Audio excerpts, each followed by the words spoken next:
many different ways to honor Prabhupada, and I didn't put this together, somebody did, and I liked it, so I thought we'll spend a little bit of time on the life of Srila Prabhupada timeline, starting in the upper left.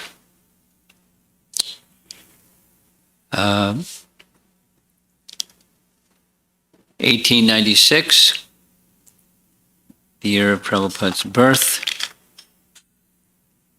And we'll say a few things other than just the dates and what's here.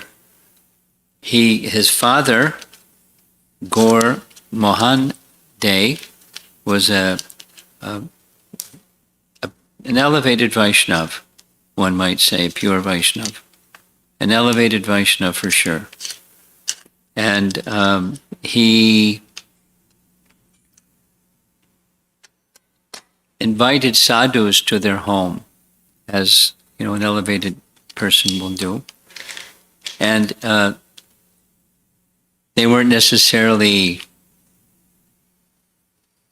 Bhakta Vaishnavas, but they were, you know, sadhus of one kind or another. And Prabhupada would tell different stories at different times about his memories of those persons that his father would invite. But it was the culture of an elevated Vaishnav to respect sadhus, and so he would invite them to come and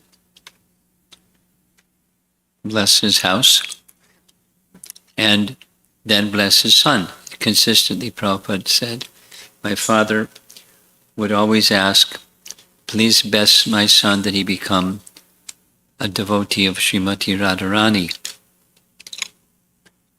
And so he did. His father worshipped Radha Krishna deities, and Prabhupada followed his father. He asked his father at some point for deities of his own. Prabhupada called them dolls, meaning wasn't formal worship, it was imitation of his father's worship. And as you see, he's only around 5 years old, and he wanted his own Rathyatra.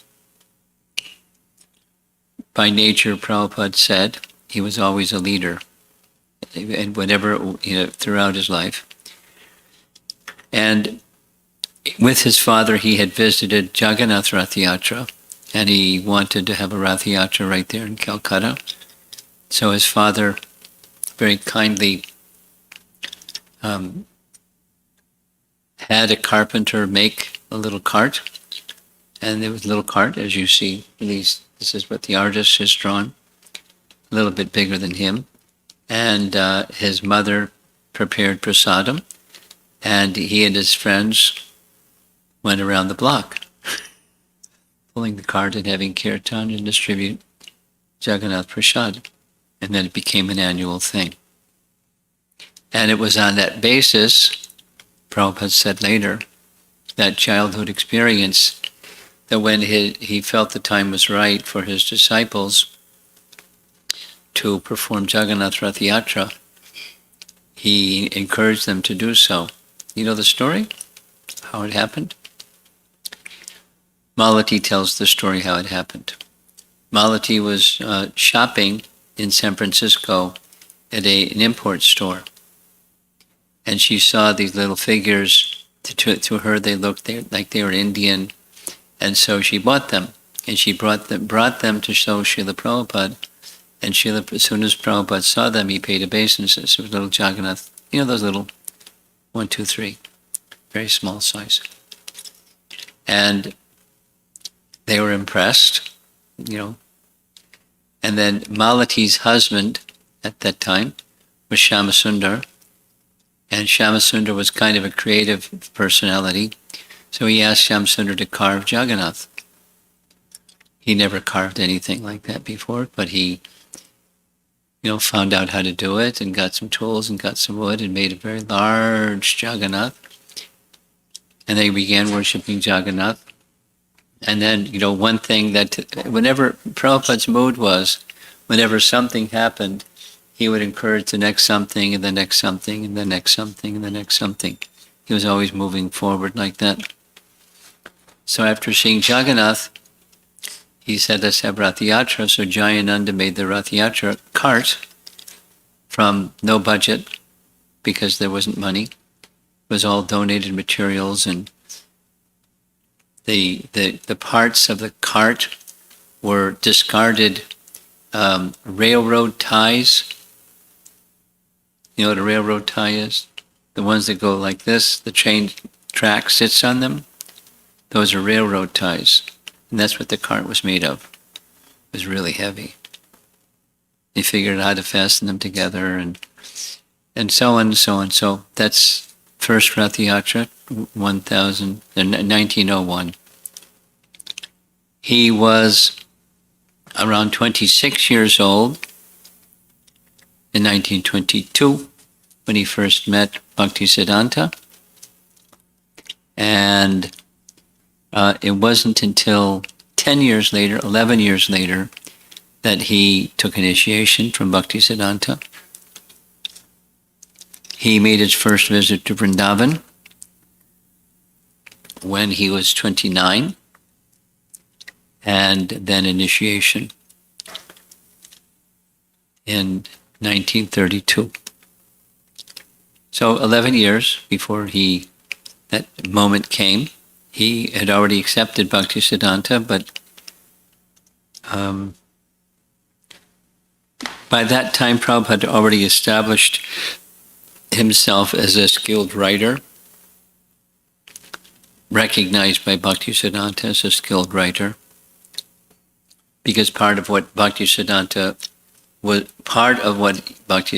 was doing was writing, publishing a monthly English, a daily Bengali newspaper, and something else, some other publication. So Prabhupada wrote for those publications, and he liked what he wrote, and he told the editors, don't bother editing, just publish whatever he writes. He was recognized for that, for his writing skill. Just 5 years later, or 4.5, a little more than 4 years, 3 months, after his initiation was when Bhaktisiddhanta departed on January 1st in Calcutta. No, it was in Puri, and his body was taken by train to Mayapur for his samadhi. Continuing with his writing skill, he was gifted, or the giving of titles was a common Gaudiya practice. We'll be hearing some more about that during our yatra. So, for example, Jiva Goswami gave titles to each of his students. Thakur and Acharya, etc. So Bhakti Vedanta was a title that was given to him. So it became A.C. Bhakti Vedanta, A.C. Abhay Charan. Abhay was his birth name. Abhay Charan was his initiation name. Abhay Charan became A.C. Bhakti Vedanta. In 5 years later, he began his publishing of the Back to Godhead magazine, and that was, following in the footsteps of his spiritual master, who had also a monthly English magazine. Back to God was in English. Then moving over from 1944, 1953, there's 10 years had passed. He gave his first initiation to a disciple in Jhansi, and because some land was going to be donated, then that it was actually a trick, so he finally didn't receive the land. because they wanted this condition, that condition, the other condition. It was all a trick to get him to do something and then take the land. So he didn't do something. But he formed the League of Devotees that had a charter, something very similar to ISKCON. Not the same, but something similar along those lines. 1 year later, he entered the Vanaprastha stage. You know the history. His wife sold his Bhagavatams to buy tea biscuits.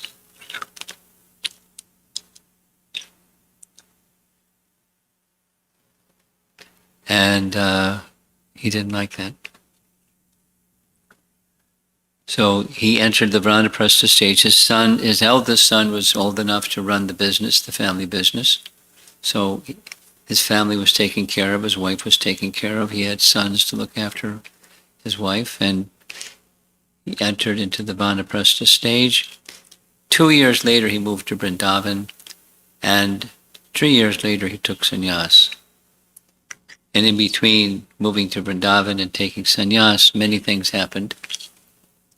His continuing of the Back to Godhead magazine, his beginning to write the Srimad Bhagavatam translations, his being encouraged by Keshava Maharaj to preach in the West, and to preach in the West he should take sannyas. So Prabhupada said, practically forced me to take sannyas. His writing is continuing. The Easy Journey to Other Planets, 5 years before he left India. And then he began publishing under the recommendation of his publisher to not just do magazines, but to do books, hardcover books, which was fulfilling an instruction that he received at the celebrated event.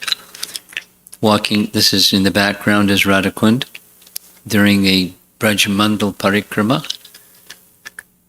Bhaktisiddhanta instructed Prabhupada, if you ever get money, print books, better than building temples. He was specifically lamenting about the very expensive marble Bagh Bazar temple, just causing friction amongst his disciples, who was going to stay in which room. Better to sell the temple, sell the marble, and print books. Another diorama, this is at some temple where they have dioramas depicting the same. Here's Prabhupada. What happened?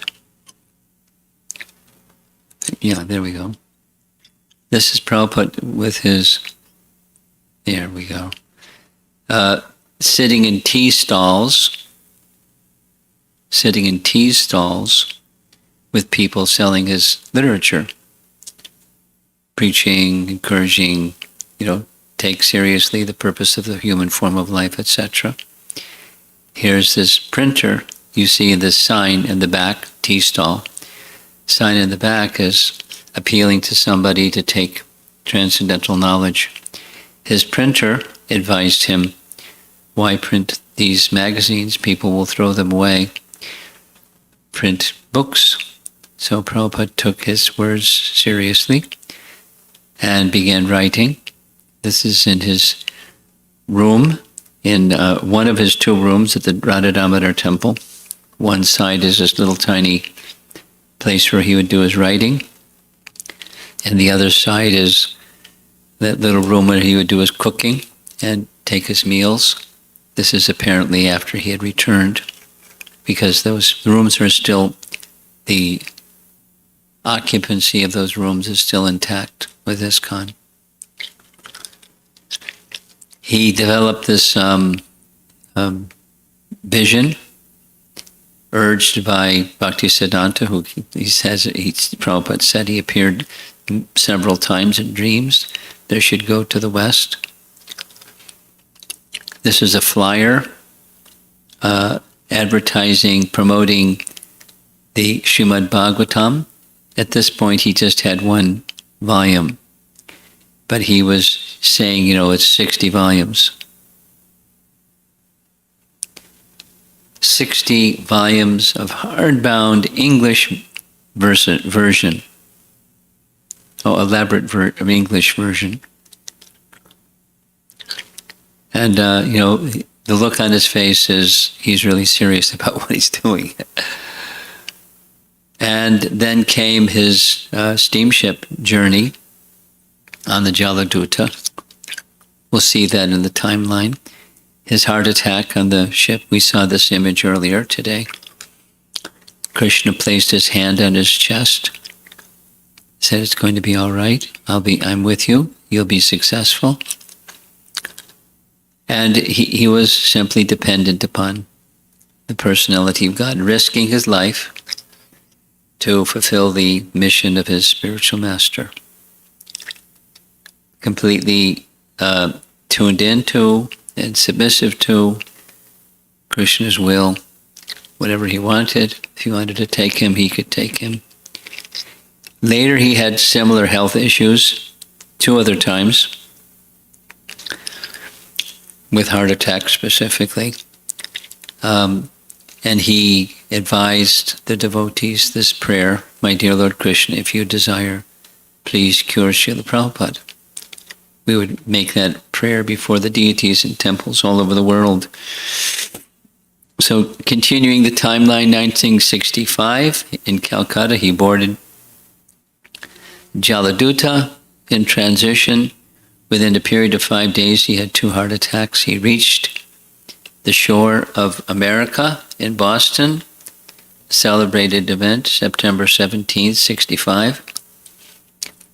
Went to New York, and from New York, he took a bus to Butler, Pennsylvania, because that was his sponsor, Mr. Agarwal. And he spent a little time there, then back in a bus to New York with no known place to stay. He met Dr. Mishra. Dr. Mishra gave him a room, just like an office, in the middle of the winter. No running water, no toilet, no shower, no kitchen, no money. Who's going to do that? Who's going to do that? He had to, at something o'clock, 9 o'clock, something like that, when Dr. Mishra was up, go to his place, take his bath, do his cooking, and this thing and that thing. I mean, with no certainty of what the future holds. So anyway, established ISKCON, and then things started to happen. ISKCON Press, and then the invitation to go to San Francisco, because some of his early devotees were professional musicians, and they had connections with in the music world. And the music world was becoming a little interested in yoga and Eastern philosophy, and Swamiji seemed really cool, so he was on stage with those people. It's really wild. A perfect gentleman on stage with these wild people. Moby Grape and the Grateful Dead and Janis Joplin, screaming lady, And Prabhupada went, and I guess he spoke. I don't know what he did exactly. He again had another heart attack in New Jersey. He spent time recuperating, went back to India, but not for long. Went back to recover his health.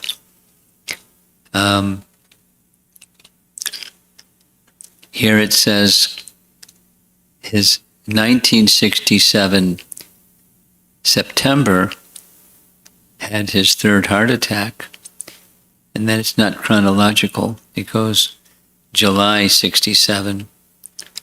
I guess that happened before the 3rd heart attack. The Rathyatra, we mentioned the Rathyatra already. He returned to India in July, late July.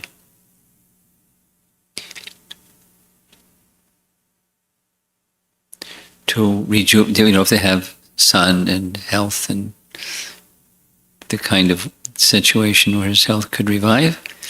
Didn't stay too long. Came back. 1968 May, New Vrindavan was established. Kirtanananda somehow picked that spot. And ISKCON's first Radha Krishna deities in Los Angeles, and moving right along. Visits London for the first time, 1969. Spent time at John Lennon's estate with the other Beatles, and discussions on a daily basis with them, because they were taking interest in Eastern spirituality, and Prabhupada was a celebrity in that area, as they were celebrities in the music world. Not too much later, several months later, Radha London Ishwara. Radha London Ishwara were in downtown London. Bury Place it's an expensive neighborhood, but it was just a storefront. But see how bold Prabhupada is. The deities are still being worshipped. Radha London Ishwara. Now it's at Soho. After some time, they have a bit of an upgrade, and he's moving ahead quickly. He forms the GBC, establishes the same month the BBT in Los Angeles, and then he went to India and established a BBT in India. Just a little. Here's a detail. Badrinarayan Swami met the lady that did the legal work for establishing the BBTLA. And she said to Badrinarayan Swami, "I've never met anyone in my whole career that had such clarity about what he wanted." It was really, really, really particular about what he wanted, and she was to find out a way to get what he wanted. So she found out a way to get what he wanted. And then, not only a BBT, a Bhaktivedanta Book Trust in one place, he formed a second Bhaktivedanta Book Trust in a second place, and it wasn't a mistake. I mean, I've been involved in discussions on why and what was Prabhupada thinking, but it was largely it was protecting the intellectual property and the property rights by kind of like a cross-pollination of two different BBTs in two different continents with two different sets of laws. Anyway. And to increase his book distribution and to add respectability, he found that people in India didn't always respect the street kirtan as a way of distributing books and the message. So instead it became door-to-door or visiting families and enlisting them and receiving books that way. Life Membership Program was a program for increasing book distribution, creative way, one place and another. Who's this a photograph of?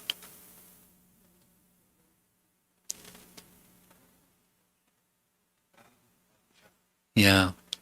So he's receiving some literature from Prabhupada.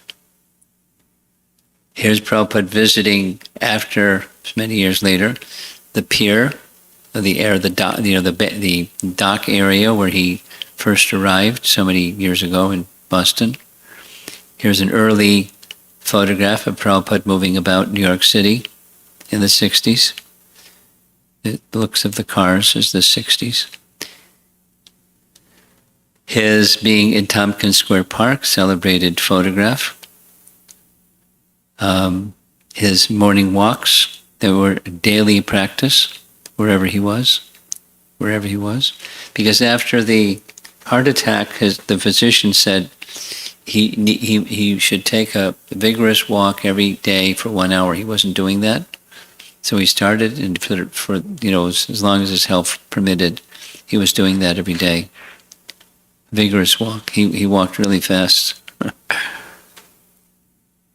Hare Krishna. Now we're moving along. You see at the bottom left,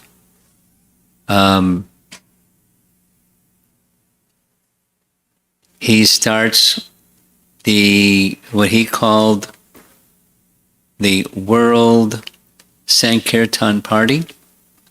He invited, or he instructed, each center should send one of their best devotees to join the party. And the party his plan was to travel all over the world. They didn't make it all over the world. They made it as far as India, and there's a big splash in India. Here's in Surat. And that same year, I remember this event very well, Prabhupada meeting with Macmillan and getting them to agree to a publication contract.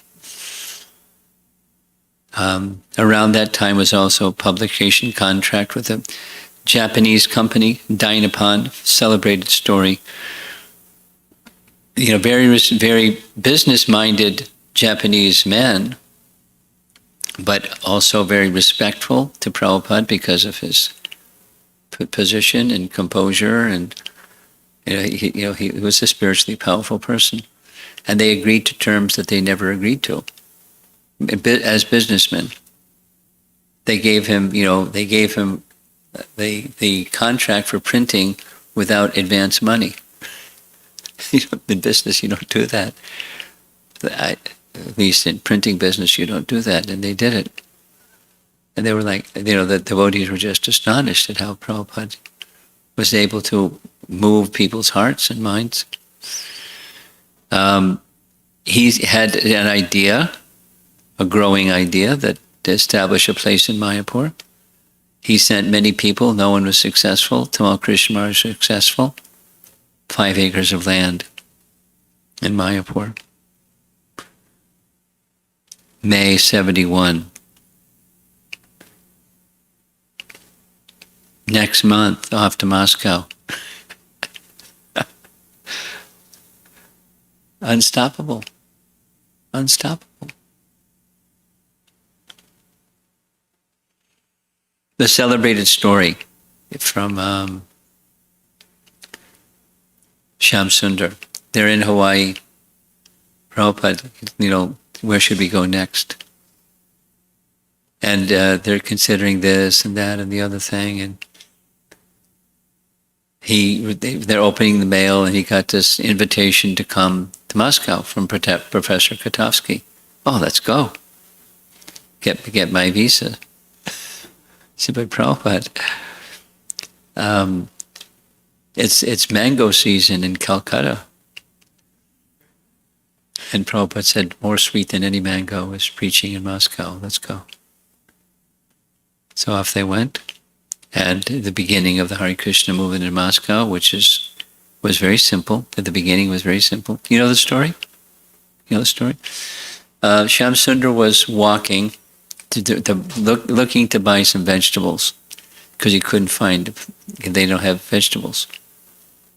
They have meat, but they don't have vegetables. So he was searching, and in the course of his searching, he came across 2 young men that somehow they spoke English, and somehow they got into a conversation, and somehow he found out that he was with a guru. Oh, so they wanted to meet the guru, and so they came up to the hotel where Prabhupada was staying. Because, all of this is during the communist time, this is a no-no kind of thing. And they met Prabhupada, and Prabhupada gave them some kindness and gave them some books. And that's how it began. And from that time it just went shh, because there was interest in the Russian people. There still is interest. And it just expanded. He risked it. He risked his life to do what he did, and many other people also risked their lives to do what they did. And their stories are really wild. They would put books underneath the hood of a car and smuggle them in that way, and all kinds of things. And then once they got them, then they would mimeograph. They make copies by mimeograph method and distribute them, and really wild, really wild. Some people caught and put in jail, and really a difficult time. Really a difficult time. So he bought the land in Mayapur in 71 and did its groundbreaking in 72. And where the groundbreaking was is not where the Temple of Vedic Planetarium is, but it was the vision. And the reason it was in a different location, it had everything to do with the laws of West Bengal as far as how much land you can use for religious purposes, because it's agricultural area and you can't use agricultural land unrestrictedly, like very, very serious restrictions. So where he put it, the groundbreaking,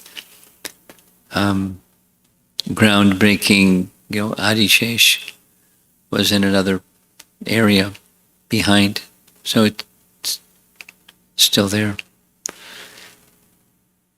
That was February. Now it's March. Same year, he's over in Juhu, laying the cornerstone for the Hare Krishna land, Juhu. Then again, March, in Vrindavan, acquires land. He's moving quickly. Completes the Chaitanya Charitamrita, 17 volumes. That's the whole story, big story, how that happened. Because he was going more quickly than the BBT was going. He ordered them to get it done by such and such time, and they did. Krishna, I remember this very well, Krishna Balaram temple opening, that's Prabhupada making the first arti to Krishna Balaram. Very memorable event, very, very powerful event. I mean, powerful in the sense that just standing on the altar, as he offered the article, his body was glowing, and when he turned and offered the article to the audience, it was like waves of ecstasy were just going out into the audience. He was really, an empowered personality, and he was very happy. It was a big struggle to get there.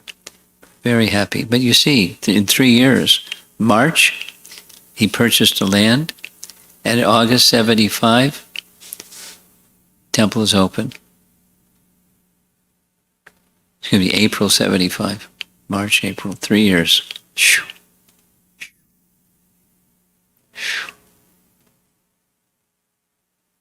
One of the devotees that helped raise funds, his name was Guru Kripa, he told me that they had something like 300 workers in shifts around the clock working on this building, including when Prabhupada was sleeping downstairs. So they asked him, should we ask the workers to stop, at least, in the area where you're resting at night? He said, no, this is kirtan. He really wanted that building completed, because he didn't know how long he would live. So he wanted it done. And he was really insisting, and it got done. It got done. Met with Gandhi later that year, Indira Gandhi. Formally, he was speaking and speaking and speaking, and finally officially established the Bhaktivedanta Institute, 1975. Of course, there's many other things, farm communities, schools, the Padayatra program, taking ox carts to villages, distributing books in the holy name and prasadam, and many such padayatras crisscrossing India, and then from there they started going around Europe and bringing in buses from Germany, Mercedes buses, and traveling around India, and just having festivals, and it's so many things, so many things. the Radha bus party, distributing books in massive quantities all over America. And all of his writing. So here's this next slide is just showing some of those things. The farm communities on the left side, sitting there in New Vrindavan on the upper left side, chanting in Tompkins Square Park, in Golden Gate Park, with young hippies on the upper right side, Rathyatra Festival in the lower left corner. I mean, phew. Here's another collage set of images. Air travel, that in the upper, this meeting with a government person in France, that's up here. Can you see?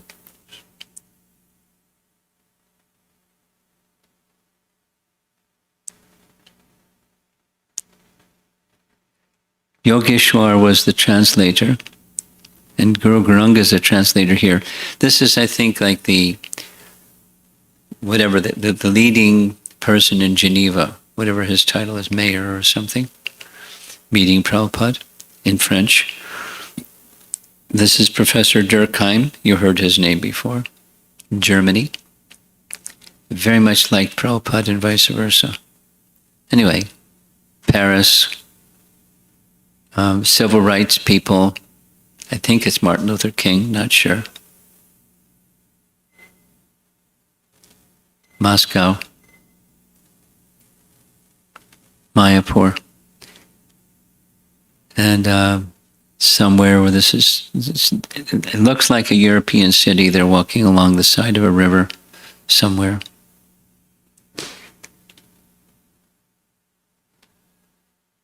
I think this is Los Angeles. They got a special insignia on the side of a limousine.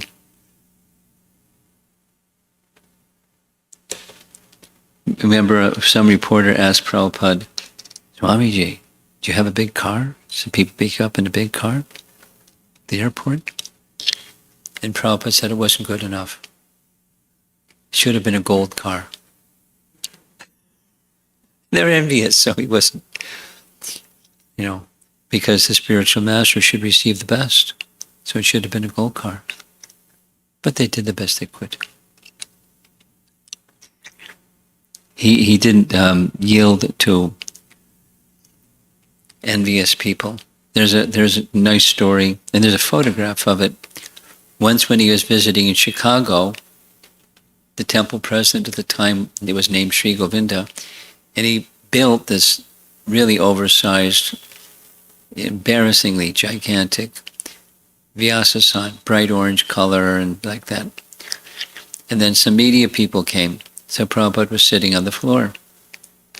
They started, making some wisecracks about the seat. Said, how come you're not sitting on your big seat? And Prabhupada said, because you're envious. I'm sitting on the floor with you.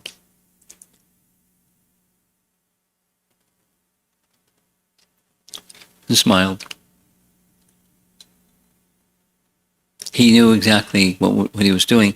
So we saw some of these photographs. This is Prabhupada's departure, allowing devotees from all over to be engaged in very personal service.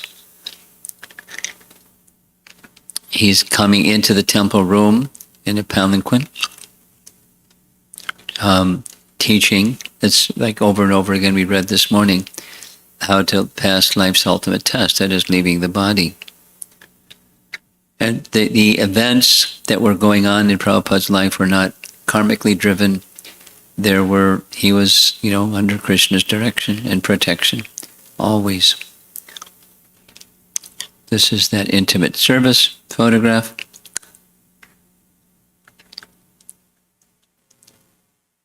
Teaching the devotees how to serve in even these most difficult circumstances. He decided even in this condition, there's audio recordings, like video recordings of Prabhupada's dictating the Bhaktivedanta purports, and you read Canto 10, Chapter 13, it's so lucid, and his body's a wreck. but his mind is totally sharp and absorbed in Krishna. Very, very deep, very amazing. He personally decided that he wasn't going to drink or eat, which meant he was going to leave, being sustained to whatever degree he was sustained by the chanting of the holy name. He expressed to his god brothers, asking for forgiveness for his doing offensive things. They said, no, you didn't do something offensive. Several times it went back and forth like that. And this is a nice message. It's recorded in Lilamrita. All over the world, there is a beautiful field to preach Krishna consciousness. I didn't care whether I would be successful or not. People are willing to take. They are all taking also. If we preach together, the saying of Mahaprabhu, Pritavite, will come true. We have everything, spread the holy name and distribute prasad. There is a beautiful field in Africa, in Russia, everywhere. They're accepting. And right up to the end, he's giving some teachings.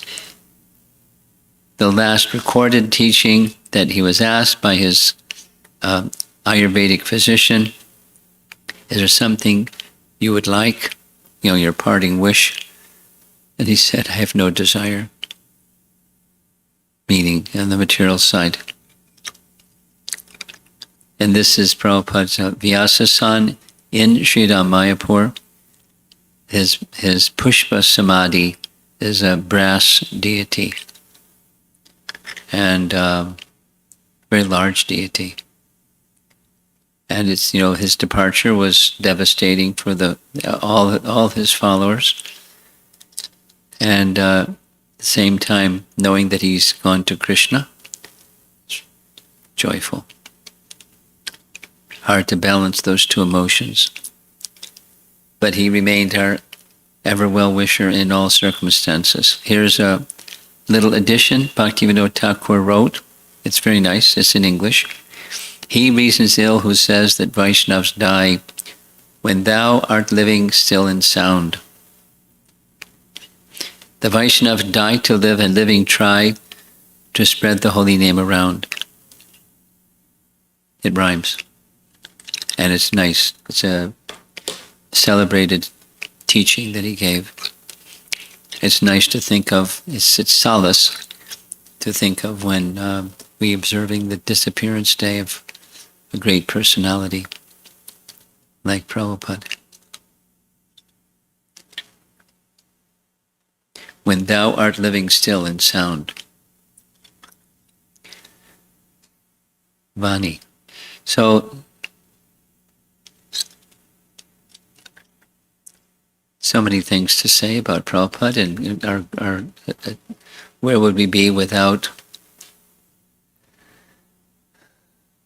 what he did? Where would the world be? Where would the sense? Since Prabhupada's time, there's so many other groups that are in branches of the Gaudiya Sampradaya that are growing. And I've met so many other people that are from other backgrounds, and they're taking their own background up more seriously from association with ISKCON. And his gift was not, his appeal and his gift was not sectarian. It was take to Krishna consciousness, whatever your particular version, follow it nicely, and become a lover of God. But there's one especially strong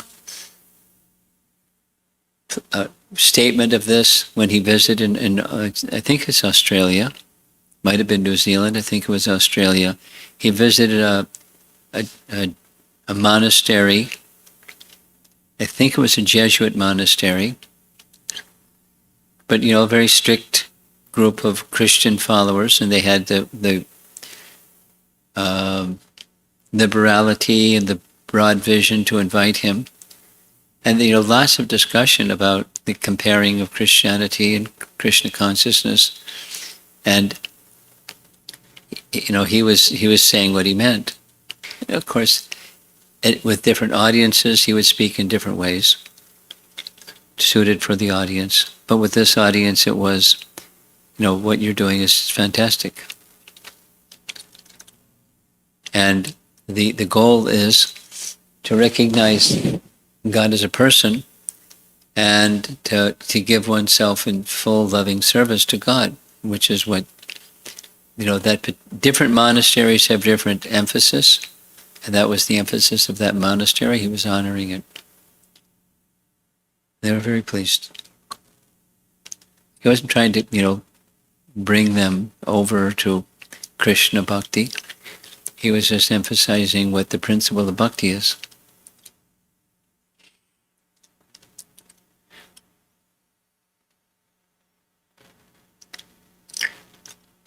Implicit faith in the holy name.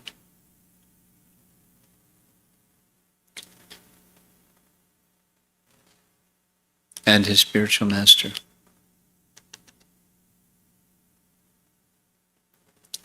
And the power of the message of the Bhagavatam and Bhagavad Gita. So let's see if there's some discussion, any comments or thoughts or anything.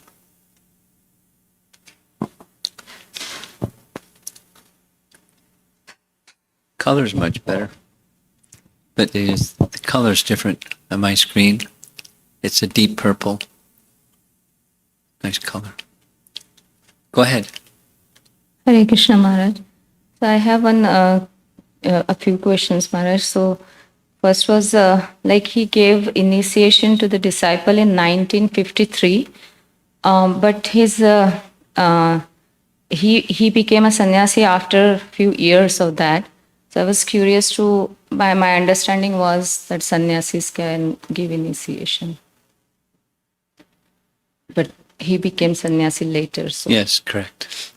So at his time, he was able to give initiation. Yes. Okay, Maharaj. That there historically, about three or four generations after Chaitanya Mahaprabhu, there was a deviated person who taught that you can't be a guru unless you're a sannyasi. Oh. We heard about this. You remember? Yeah. And later Vishwanath Chakravarti Thakur in his Bhagavatam commentary completely refuted, scripturally refuted that position. But, Bhaktivinoda Thakur, etc. Yes, ma'am. And about the fights that like Srila Bhakti Siddhanta Maharaj was really concerned. And also we see that before that also in different mathas there were fights among the disciples. Sometimes we see in the current scenario also. So my question is, Maharaj, because like fights happen due to like we are affected, devotees are affected with modes of nature or something. So to what principle we should hold on to, that we should not get into such trivial things and just look at the higher purpose always, and because it happens so swiftly that we don't even understand that we got completely affected by the mode and everything. Well, getting affected Prabhupada's example is very simple. If you contact a disease, like COVID is going around. So if you contact the disease, you may become infected. But you can take an inoculation, this is Prabhupada's expression, and not be infected. A medical doctor, knowing he has to go into a diseased place, he takes precaution, and he goes into the diseased place.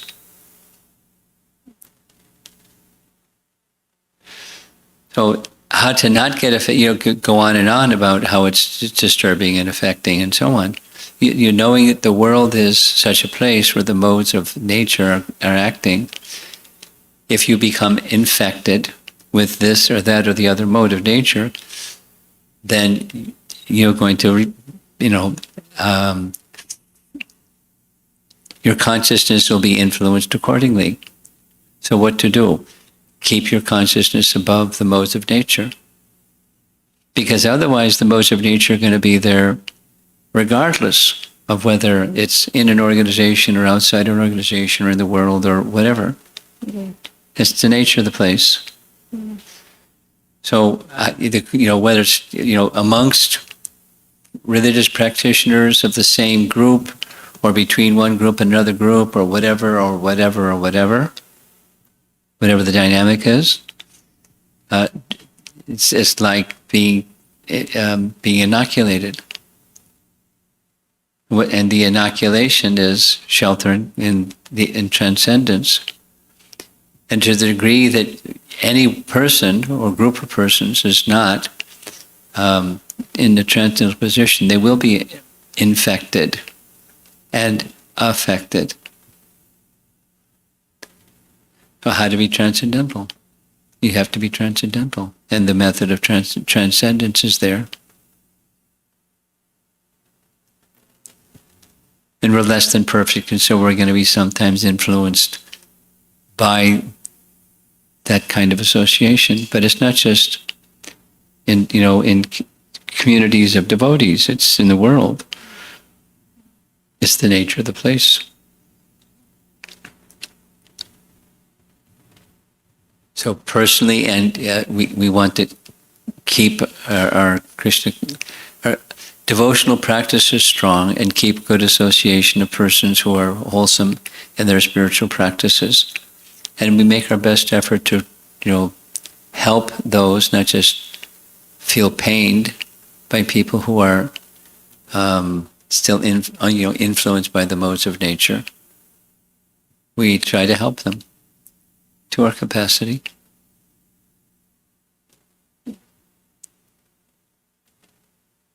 So while we were reading Leelamrit, I always realized that Srila Prabhupada was always thinking very big. Big. But at our levels, many times, I also want to serve him in some ways, but I'm always looking at this obstacle, that obstacle. So how can we get over that kind of... Well, whatever resource Krishna provides, you work with that. Prabhupada was thinking big, but he started small. He started with nothing. Yeah. But when something came, he used it wisely and carefully in Krishna's service, and it would grow, and then he'd, his vision was big, but his action was, within the resource that Krishna provided. Mm. So my last question is, Maharaj, so it is said that Srila Prabhupada is Shakti Avesha avatar. But as you said, Maharaj, we see that his life had a humble beginning and so much struggle was there in his life. And nothing came miraculously. He had to do a lot of effort. So what principle we can draw from this? Although he's a Shakti Avesha avatar, he was always protected by Krishna, but still he had a lot of struggle as we have in this material world. So what is the principle for us to learn from this? Don't expect everything's going to be easy. No, what Prabhupada had to undergo, we would not be able to. So Krishna won't put us in situations that we can't handle. And it's going to be this and it's going to be that. It's going to be sometimes and sometimes. Good fortune, ill fortune, sometimes and sometimes. And we just keep moving, according to our abilities and capacity and strength, and we just keep moving with faith in the principles of bhakti, the kindness of Krishna,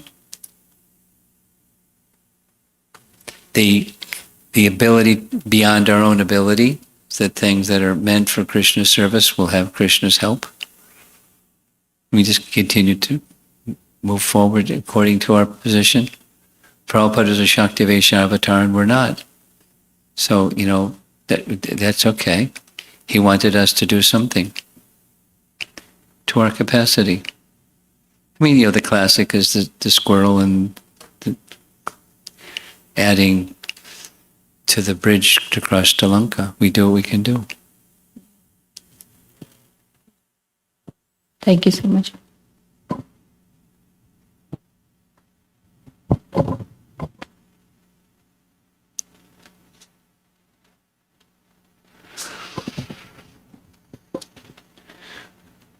Hare Krishna Guru Maharaj.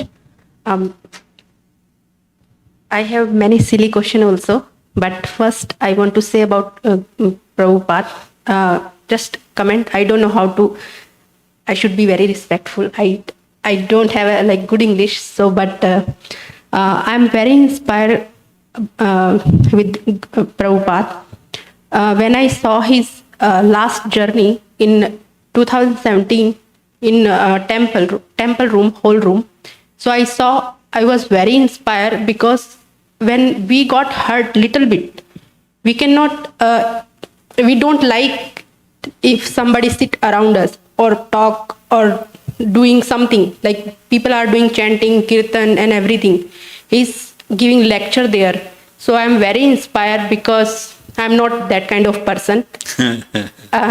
So I'm very inspired, and I saw he's giving lecture that time in that stage, and his conscience was very clear, and he was giving so many lecture, and people are just looking him.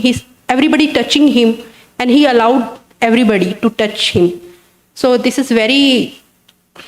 When I saw, I'm very happy, and I was crying that time. So this was my heart-touching story when I see Prabhupada like that. And one more thing, Guru Maharaj, I forgot. I'm not understanding what I write here. In our side, Guru Maharaj, we are doing very many vrata, like vrat fast, not Ekadashi. Ekadashi they are doing, but many vrat like Hiranyakashipu's sister. There is one vrat for kids. They are doing that vrat for kids to take for long life, for kids long life. They are doing that vrata. So I don't know how to do that vrat now in Krishna consciousness. I heard many people for husband also they are doing fast, like for his long life. I don't know now how to do that, and I saw many people in our ISKCON, many devotees are doing also, and I heard they are doing. They said because Prabhupada said if we are not that pure, we should still do these things. So he said, no need to do for me, do for Krishna. But I want to understand, should we do or what should we? I understand your question. Sorry.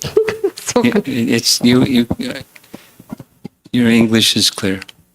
I can understand what you're saying.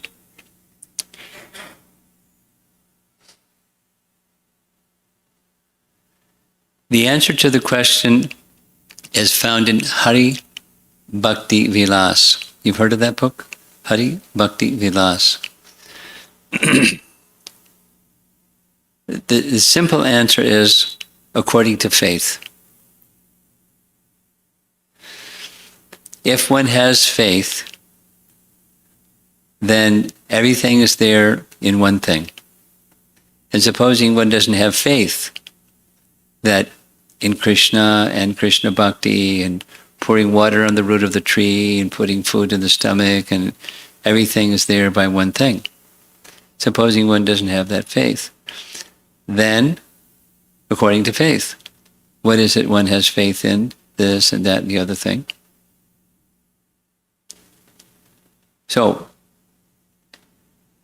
you're not the only one, that you grew up with something. And some time passed, and you came in contact with Krishna Bhakti. And Krishna Bhakti says, you don't need to do all those things. Or if you do all those things, it should be done for the pleasure of Krishna, or any of those things. But then the conclusion is, Sarva Dharmam Parityaja, Mamikam Sharanam. So if that's something you have faith in, that's sufficient. That's sufficient. Prabhupada didn't teach us these things. It's not that he didn't know these things. He knew these things, but he didn't teach us these things. You know, it's a kind of karma kanda. It's not precisely karma kanda, but it's something like karma kanda. It's doing something material to get something material. Because the longevity of one's husband is something material. And so you do something material to get something material. And that's not the essence. It doesn't mean it doesn't work. It's just not the essence. And at the end of doing the material to get something material, you're still far from the spiritual goal and consciousness. So supposing somebody has spiritual consciousness, they may do some things like that, or they may not do some things like that. And either way, it's okay. And if they do things like that, it's for the satisfaction of Krishna only. Only. And then it's a duty unto Krishna, not otherwise. But that's, generally speaking, that's not our consciousness. We want something, we do something to get something. So it's not necessary. It wasn't even brought up. I mean, Prabhupada knew all these things. He didn't even bring it up. Our head would spin. Therefore, because in this age of Kali, Hare Nama, Hare Nama, Hare Nama, Eva Kevalam, Kalo Nasti. So that's our slogan, or that's where our faith goes. If you or I or any one of us simply engage in Bhagavad Dharma, Shravanam Kirtanam Vishnu Smaranam, everything is there.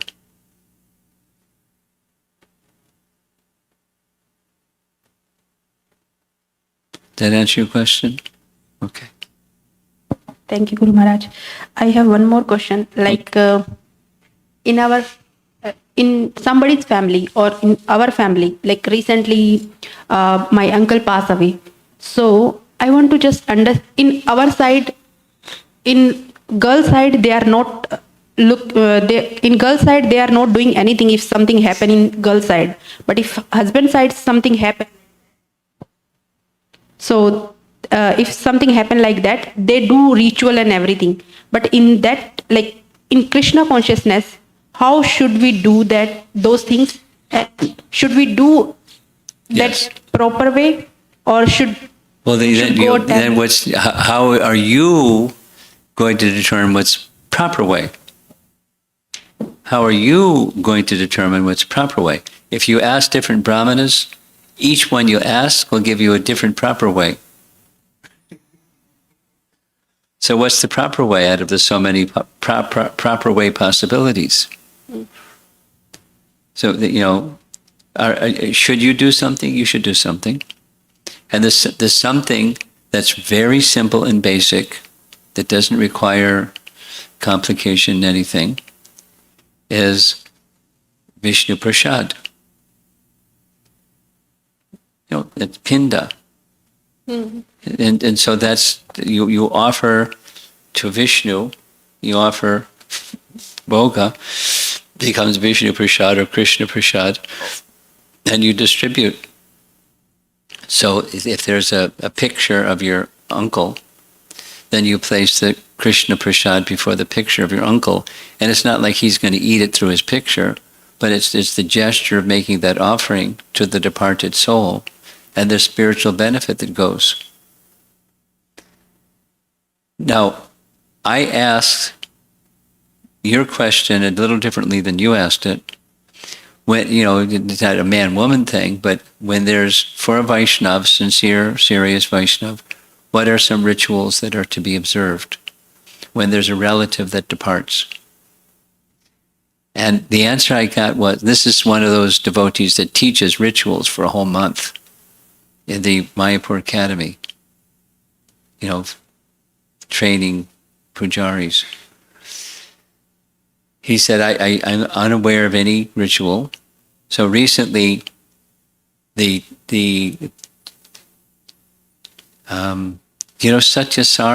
his name, he helps to organize the Gitanagari retreats. You've been to Gitanagari? You've been to Gitanagari? Okay. So Satyasar is the organizer. I gave him some contact information to find out from somebody that knows Vaishnava rituals to see if there's something, because his mother recently died. He went to India and he was there when she left. And he was in disturbed state. So you can contact Satyasar and find out. And if there's some rituals, it's not man-woman. And in strict Smarta culture, women don't do those things. In our Vaishnava culture, women do those things.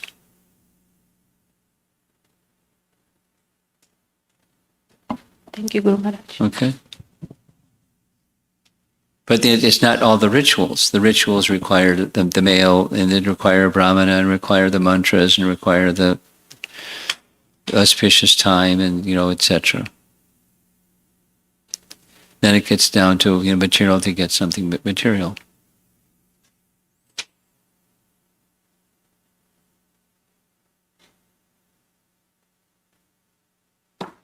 Anyone else?